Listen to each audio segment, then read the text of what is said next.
The FTC finalizes Epic's $245 million settlement over sketchy Fortnite purchases. The Federal Trade Commission slammed Epic Games with a $245 million in fines this week. What a huge fine. Ordering the Fortnite developer to compensate consumers who made unwitting purchases in its digital store. The settlement first announced back in December. Fortnite's counterintuitive, inconsistent, and confusing button configuration led players to incur unwanted charges based on the press of a single button. The FTC wrote in an announcement. The complaint also criticized Epic for allowing underage players to make frictionless, unauthorized payments without a sign-off from their parents. Ooh, Apple probably likes this settlement. Apple's like, see? Although, did this happen in iOS? Like, where did this go down? The $245 million settlement, which is a huge number, obviously, I don't need to tell you, will go towards refunding customers. The FTC order will also require Epic to discontinue its use of digital design tricks like dark pattern design, obtain affirmative consent from digital purchasers, and it will block the company from locking the accounts of customers who dispute charges for digital goods and services. This is such a tough one because it's this thing where everybody wants convenience. Like they just want to tap a few things. They don't want to constantly be signing in. And do you know what I'm saying? Mm-hmm. Mm-hmm. But then it's just way too easy to spend a bunch of money. And when the young people are involved, the children, and then you're like, are you taking advantage? Yeah, the dark practices of, just one buttons, super colorful, sound effects. It's all in there. Yeah. The Justice Department takes very seriously its mission to protect consumers. Associate Attorney General Vanita Gupta previously said of the dual settlements, this proposed order sends a message to all online providers that collecting children's personal information without parental consent will not be tolerated. Yeah, I don't know. The whole gaming, modern gaming thing of the ongoing payments is just, I can't help it. Just depresses me to a certain extent because it's such an ongoing, and I get it. It's a model and it's the way it is and everything is like that. And I get it, man.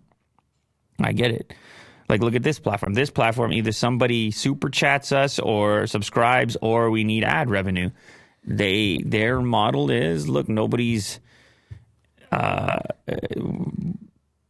continue to maintain this game, they're making money hand over fist. But like I'm saying, to the way people are playing games now, that you play the same game for how many years ago did this thing come out?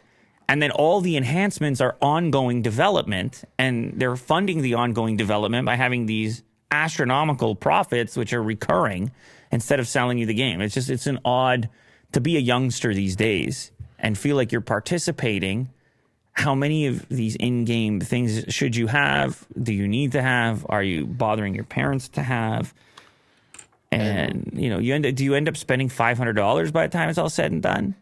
Mm-hmm. More, less? I mean, you can play it with none, but obviously these people are very intelligent and they figure out a way to encourage you to spend. Yeah. Yeah. I mean, but is it the responsibility for them to somehow make it less attractive for kids to actually, buy them instead of the parents? Yeah, well, they're going to have to ask more prompts, an extra prompt. Are you sure you want to do this? Yeah. And make it more clear. Instead of like this one-click button, and then it's all of a sudden you're down like $200. Here we have a comment from One Man Show says, I block all in-app purchases in iOS. That way I can't possibly ever buy anything, no matter what kind of shady tactics they use. There you go. That's one way to... Yeah, your finger slips and then you buy a skin. That's how it works. Well, that's what I mean. It's like, how many prompts do you need over here? Uh-huh.